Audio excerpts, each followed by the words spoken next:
Resilience plus Rise, the podcast where resilience is not just a concept but a lived experience.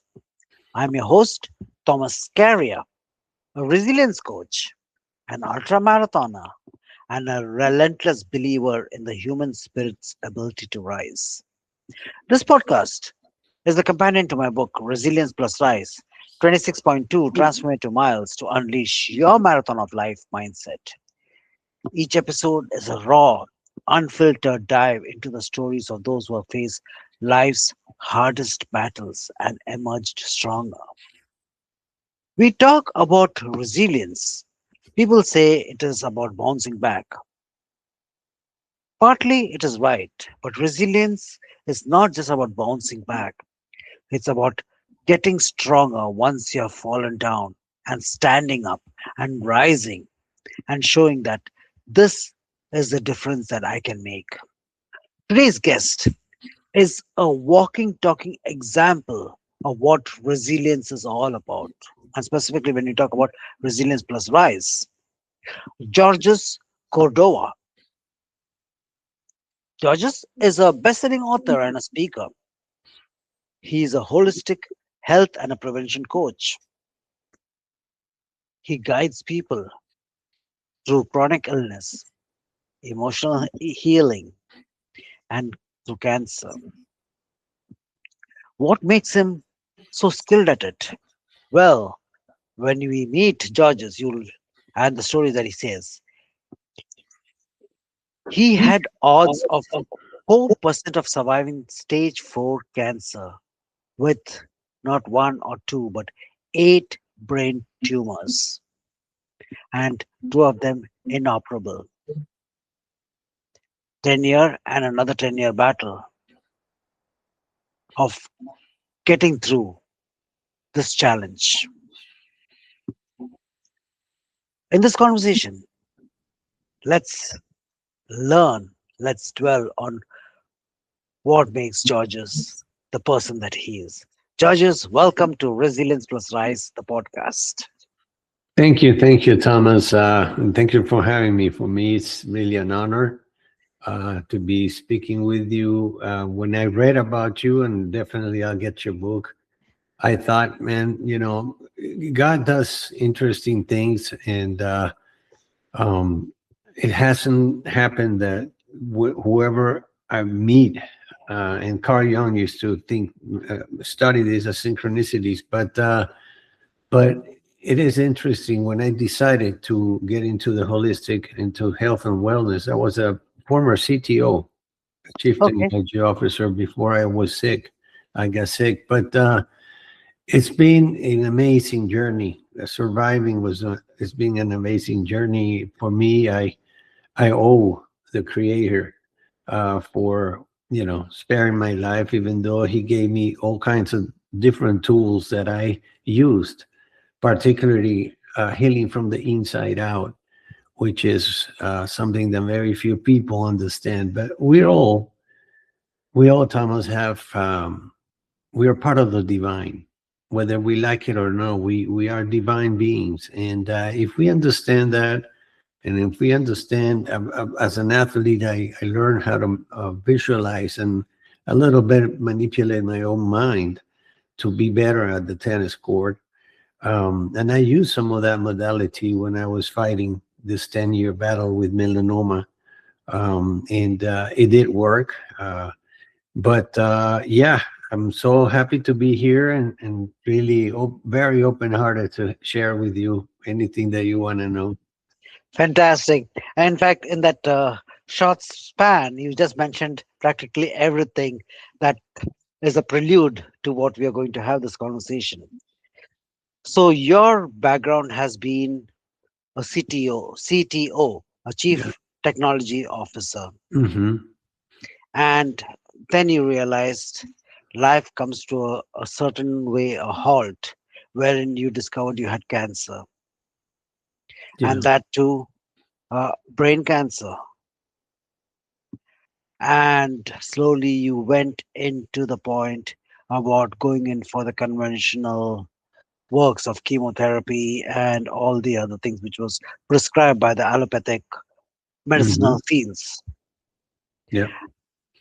I won't dwell onto the time about what happened during when you got the cancer. But with your permission, if I could go into the time wherein you realized you were doing a 10-year, you were fighting it, and suddenly you realized, I got to stop this and move into something, move into a power, move into the divinity that has been blessed to all of us and use that. What got you into that mindset or that change? Was it like when you lost everything, you just went on your knees and said, okay, I surrender? Tell me your story on that. Yeah, that is a great question, and it was a pivotal moment for me. At that time, as you said, I fought the disease for 10 years, and I have 10 surgeries on me. They actually even removed the muscle in my neck because there were three. My third surgery, they removed 23 lymph nodes on my right side, but there were three they cannot get to. So they had to sacrifice a muscle, and those three were positive. Imagine, and melanoma is very, very, very, very aggressive. So that was my third surgery. Then I went to my fourth surgery. They removed 22 lymph nodes on this side because I was positive on a lymph node on my left ear. So two of these 22 were positive. So altogether, it was 45 lymph nodes that they removed from my neck, from both sides of the neck. That was, that started a process of um, surgery. Thank God for surgery. Then treatment, remission, recurrence, surgery, treatment, remission, recurrence. And little by little, I was already on year six. Um, one of the things that happens here in America is not very, it's not cheap to get sick. And I started to really having some financial problems, even though I was doing very well as a CTO. But on the second year of my journey, I had to really stop, transition to another CTO. And I worked from home for a little bit, but it got to a point that I needed to really focus on surviving. I was blessed with five kids. The youngest was 7 at the time. The oldest was 14. And but on year 8, that was when I had my first craniotomy, and it was from ear to ear, and basically a huge tumor appeared in my front lobe, one of the first 8, and there were some others, but at that point, that's the one that it was operable, so they took it out, and they offered me this new chemotherapy, and this is going to answer your question, this new chemo that finally they said that it penetrates the brain, because the brain is very, very protective to what goes on there. And so chemo would not go for years. They found the way to go in, and they gave me these capsules. It was oral, but each capsule, and remember, kind of almost broke. We had to tapping into retirement accounts and things like that, college funds for the kids, because I was hardly working, and my it was only one income in the family.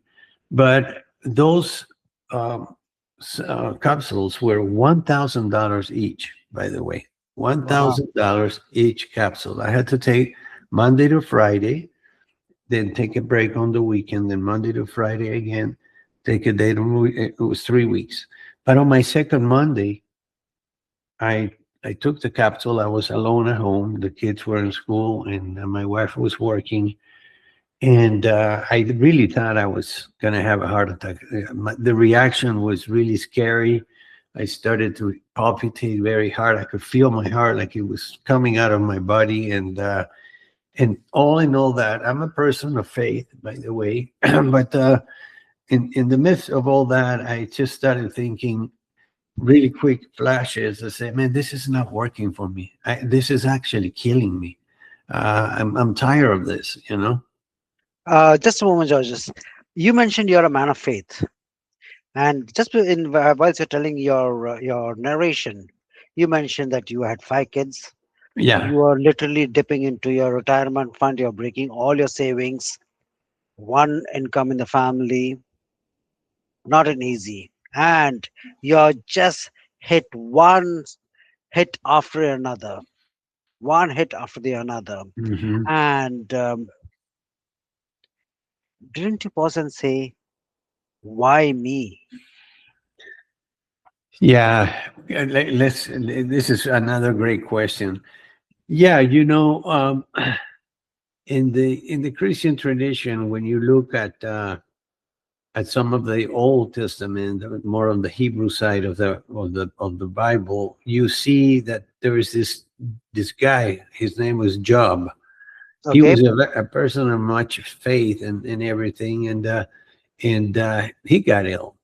And in the beginning, I asked myself, this doesn't make sense. You blessed me with 5 beautiful kids, and now you're threatening my with my life. I mean, but it took so I did say that. And it's interesting because as I was progressing, the four, I was the fifth.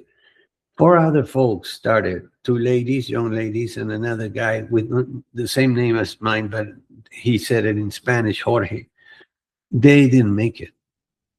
Hmm. And so they just a year, 2, 3, melanoma is very aggressive, and there was no immune set therapy at the time. But at that point, Thomas, I started to think about, why me is not the question. The question is, what for? Because I'm here Yeah. still, and I'm just not gonna give up. I said, There's no way, Lord." And you mentioned the word surrender, and there's something big that happened. And I tell you, when I had this episode at home, I could not come down. I was having this like an anxiety attack. I don't know what was going on. I was sweating. I tried to lay down. I tried to play the piano. I played the piano. None of that worked. And at those moments, I started to just say, "This is not working for me. I'm going to stop this. I just got to stop this and look for other alternatives." I was already looking into some things, but it was that experience. And so I finally came down. I called my sister to pick up the kids. And so when my wife got home, she looked at me and she said, "What's going on? What's wrong?" And I said, "Look, I think I thought I was getting a heart attack. Can you take me to church?" And Sophie's going to bring the kids. And so she took me to the chapel, to church. There's a little chapel that you could go and do prayer. And when I got in there, and I'll send you my book as a courtesy for you to have me in your show. But when I got there, nobody was in this chapel. My wife and I only. So she stayed in the back. I went to the altar. I kneeled, my brother, and I just cried and cried and cried and cried. And my daughter was only 7 years old, the one that's getting married next week. And and I just surrendered. I just said, "Look, the doctors are trying everything. This stuff that they've been trying on me since now 8 years, it's not working. It hasn't worked for me. This pharma is actually killing me. I'm broke. It's just I surrendered. The only one that has the answer is you. These doctors are trying, but nothing seems to be working." And I actually praying and basically talking, which is a form of prayer. I just say, "Look, give me the discernment. I think I'm stopping, and I'm gonna go natural, like when I was competing in tennis and doing all the stuff that I learned in terms of, tennis is very interesting because it's you. You either win or lose. There's no tie. And then when you're a little boy and you get your butt kicked, your booty kicked, or beat somebody, it's so that kind of had a positive impact on in my process. And but when we were in the car, I said to my wife, I just came out of here and I'm going to stop this. And she's an ultrasound tech. She's always done cardiovascular and obstetrics. So she said, "No, you're crazy. No, no, no." And Mhm. my daughter's godparents, both of them are doctors. So they thought I was crazy. It was probably all this hammers that were doing in my brain on the with the craniotomies. But I did decide with the leap of faith. I decided this is it. And the moment I did that, Thomas, it's like the universe, God, conspired, sending me angels in the form of humans. I had no idea. I could not expect the amount of help that I got, physical, emotional.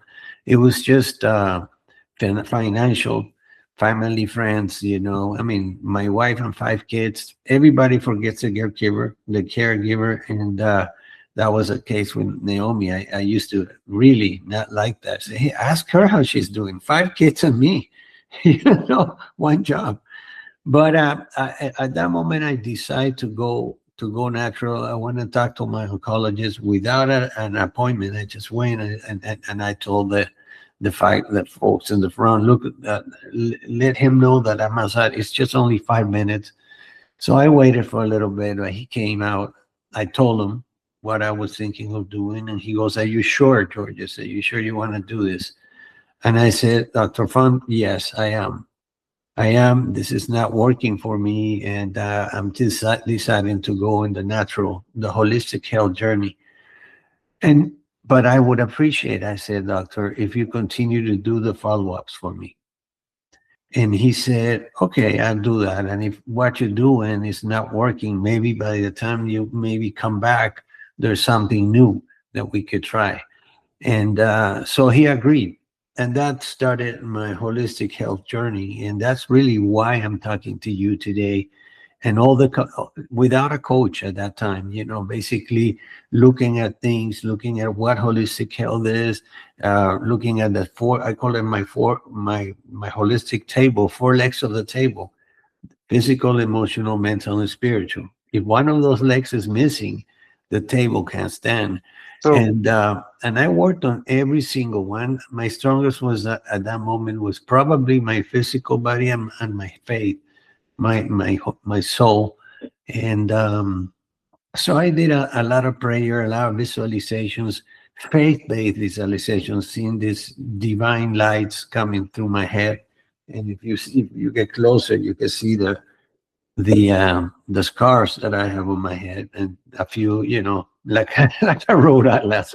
But I'm here, and so surviving, so getting the title of a cancer survivor of that magnitude, um, stage 4 melanoma with 8 tumors in my brain, and 2 of them inoperable. 2 of them were able to eradicate with the gamma knife. And then I have 4 brain surgeries, and they all went they were successful. I didn't get any strokes. And there were 2 that were not operable, and they were growing little by little in my back lobe, right on this area in the back. They could not operate them. So this is what happened there. I was invited.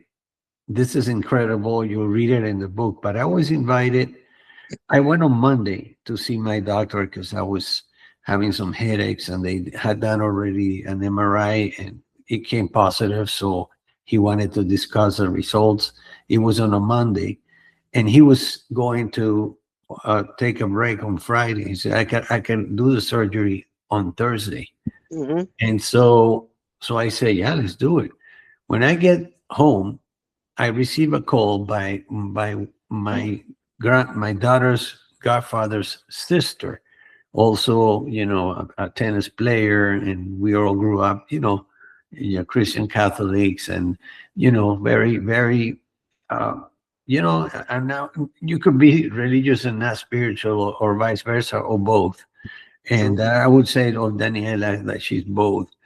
And she was actually a little worried, kind of like embarrassed to ask me. He said, "Hey, George, I had a dream of you last night, and I wanted to invite you tomorrow. There's a prayer group in St. Louis Church, and there's this lady that has the talent of imposing hands, and I would love for you to go there. I don't know." And I said, "Of course." One thing that I learned through this process is learning to receive. It's a lot Okay. easier. It's a lot easier to give, but the key for miracles is opening your heart for receiving, and miracles come to you. So I went. I said, of course, you invited me. I'll be there. And I wasn't at that moment. I was uh, not in chemo or anything. I had not stopped that, but I was not in one of the cycles. So I get there, and she tells me, "Oh, unfortunately, the name of this lady, Mary of the Angels, that's her name." And she had a call. She went to do some healing masses in Central America. The bottom line is that she was in the chapel and I was in the front pew. I started praying, they started praising, and suddenly she comes out and she asks Daniela, Danny, where's Georges? I need to pray for him. Wow. So she came and she goes, oh, it's that guy with that hair in the front. So she came and she said, young man, this is 2008. Uh, young man, come back with me. I'm Mary of the Angels. I want to pray for you. So she takes me to the last pew and starts praying for me. And like within seconds, I was crying and I was feeling this warmth, uh, like a river inside of me, that it was warm, like it was like cleaning me out. And it would all come from my tears. And I was literally feeling this weight coming out of me. And so she stops and she goes, you have something big this week, don't you? And I go, yeah, I have a tumor, a malignant tumor being removed. It's going to be my fourth one. And and so where is it? And I said, well, it's around here. So she said, okay, let me keep praying. And then she put her hand in here and the other one in my heart and continued to pray. So all of a sudden she was speaking of something that I wasn't understanding. They call it, she was speaking in tongues, I guess. And again, that feeling. So it was really, I really thought, wow, I might be healed from these tumors, from this thing. I don't know. And so she finished. I go in the front at the end, they're doing testimonials. And she actually said, there's a young man here, Georges. He's having a brain tumor removed on Thursday, but I'm doubting now. I'm not sure if he's going to need the surgery because I don't pray, hey, please, God, I please this. I just say, God, you're the Almighty. This guy has 5 kids. This guy, you know. And so the bottom line is that I went home. My wife couldn't go with me that day, but when she opens the door, when I open the door and she sees me, so what happened to you? You look different. And I told her everything. And she goes, what are you going to do? And I say, well, look, I'm going to pray on it tonight. The next morning, Wednesday, the pre-op day, they were going to do an MRI of the brain they put a helmet on you. So they get the neurosurgeon knows he's going to do the stuff. I had to be operated the first part awakened, like going to the dentist, partial anesthesia, because it was too close to my speaking nerves and all this stuff around here. So they said, we're going to try to do it first like that. Then we're going to ask you to talk. If you're fine, and then we're going to put you to sleep and we do the rest of the surgery with you completely asleep. So I do my MRI and so after that, Nima, my wife, says, what are you going to do? I said, well, let's come tomorrow. Let's see. Let's just continue to let it flow. So we go there Thursday, like an hour before the surgery, and the doctor, the neurosurgeon, comes with a smile from here to here, from ear to ear. And she goes, Mr. Cordoba, I have 2 pieces of good news. And when he said that, my wife and I looked at each other and she spreads, dropped some tears like, yeah, she's a person of faith too. And we felt the Spirit of God right there from that Tuesday. And so, what happens is he goes, which one you want first? I said, well, they're both good. He goes, well, we had a long meeting with other Mayo clinics, and we concluded that we don't have to do the surgery with you awakened. It's safe for you to stay asleep through the whole surgery. that was good because I was kind of like, oh my God, I'm gonna hear all this sawing and all. And he goes, the second good news is that the two inoperable tumors are gone. We don't see them. We didn't see them in the MRI of the brain. Hallelujah.